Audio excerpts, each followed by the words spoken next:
అందరికీ నమస్కారం. ఈరోజు మనం చెప్పుకునే అంశం అక్షయ తృతీయ. దాని గురించి మనం తెలుసుకుందాం. అక్షయ తృతీయ రోజు ధర్మరాజుకి కృష్ణుడు అక్షయ పాత్ర ఇచ్చారని కొంతమంది నమ్ముతారు. ఇంకొంతమంది సూర్యభగవానుడు ఇచ్చారని మరికొందరు నమ్ముతారు. ఏది వాస్తవం అనేది ఇంకా ఎవరికీ క్లుప్తంగా తెలియదు. ధర్మరాజు అక్షయ పాత్ర దొరికిన రోజు సంపదకు అధిపతి అయిన కుబేరుడు లక్ష్మీ అనుగ్రహం సిద్ధించింది.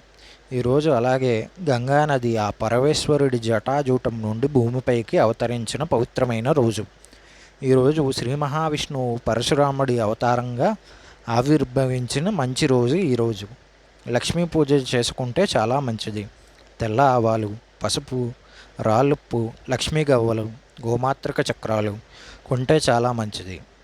లక్ష్మీ గవ్వలు ఒక పట్టు వస్త్రంలో కట్టి బీరువాలో పెట్టుకుంటే లక్ష్మీ అనుగ్రహం కలుగుతుందని చాలామంది నమ్ముతారు.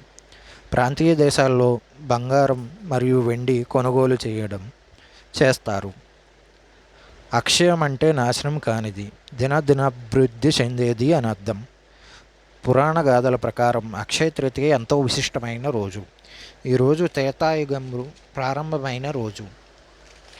పార్వతీదేవి అన్నపూర్ణాదేవిగా అవతరించిన రోజు ఈరోజు బంగారం కొంటే సంపదలు క్రమక్రమంగా పెరుగుతాయని కొంతమంది నమ్ముతారు.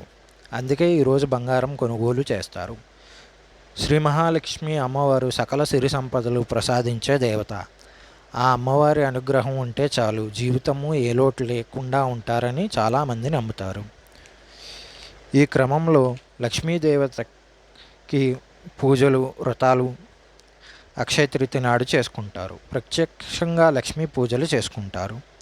ఈరోజు దాన ధర్మాలు, నోములు, పూజలు, వ్రతాలు, యజ్ఞాలు, యాగాదులు చేసుకుంటే ఎంతో మంచిది. అప్పు అసలు చేయకూడదు. ఈరోజు నలుగురికి సాయపడితే అంతకు మించిన పుణ్యం మరొకటి లేదు. ధన్యవాదాలు.